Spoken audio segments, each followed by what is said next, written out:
Well, he is one of the busiest authors around, and today is release day for former Navy SEAL turned #1 New York Times bestselling author Jack Carr. His highly anticipated new novel, The Fourth Option, hits bookstores today. It marks a turning point in his career as the start of a brand new series. Between his record-breaking books and his massive hits on Prime Video, Jack is the busiest man in the thriller genre, and he's joining us now to give us the inside scoop. Hi, Jack. Thanks for joining us. Thank you so much. When you describe all that, I'm exhausted just. Well, for years, readers have lived inside the head of James Reece. We all love James, but today you're introducing us to Chris Walker. Why was now the right time to step away from the Terminal List universe and launch a brand new series?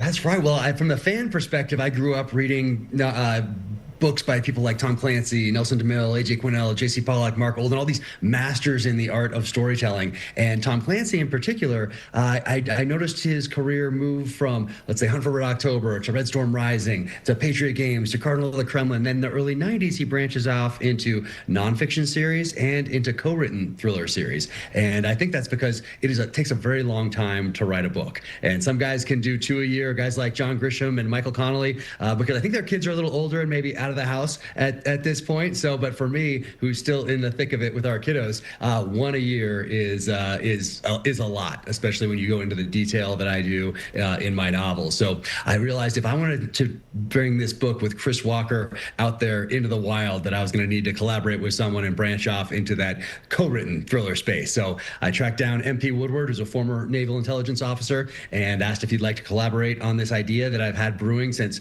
2014, when I wrote down all these different ideas, put them on the kitchen table, and decided to start with the Terminal List. But The Fourth Option never left me, and it actually got picked up by Hollywood for a series, and then I was able to claw it back because I realized that what I want to do with these stories is tell them in a thriller, in the novel form first, and then if they get picked up by Hollywood, wonderful, and if they don't, that's okay too, because the best that I can do, the best story that I can tell is out there. So The Fourth Option is on shelves today.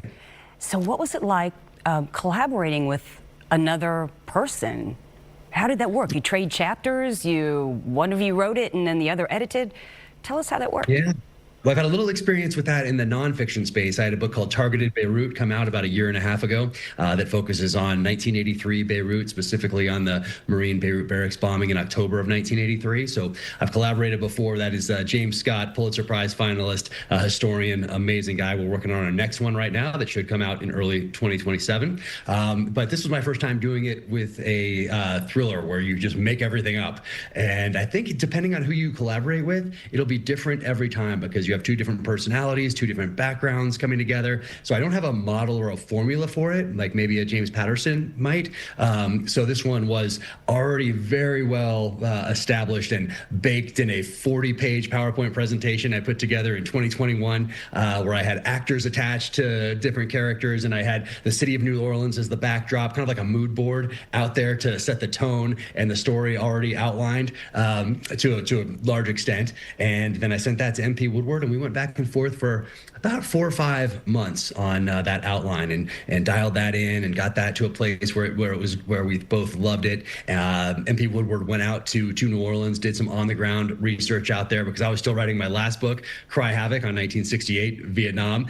James Reece's father, Tom Reece, in that conflict. So that took a lot of time. So MP Woodward did that research, came back.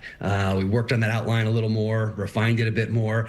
Then he got a rough draft together, sent that to me in August, and then I've been working on that for about 7 months, and just finished it a couple months ago. So Jack, we only got 30 seconds left. I need you to tell me about Chris Walker. Who is this man?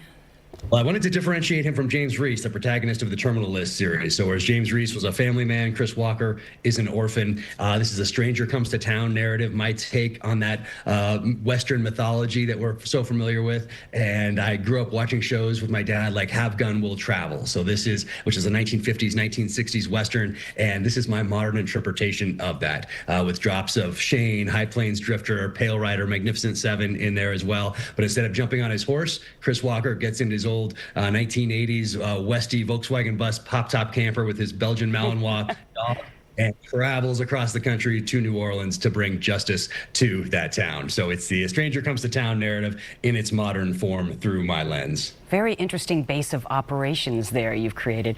We got to go, Jack. Can't wait to read it, though. Thanks for joining us. Thanks so much for having me. Take care. The fourth option is available right now at bookstores everywhere and online. You can also head over to officialjackcarr.com to check out his famous field guides for the new book. And we will be right back.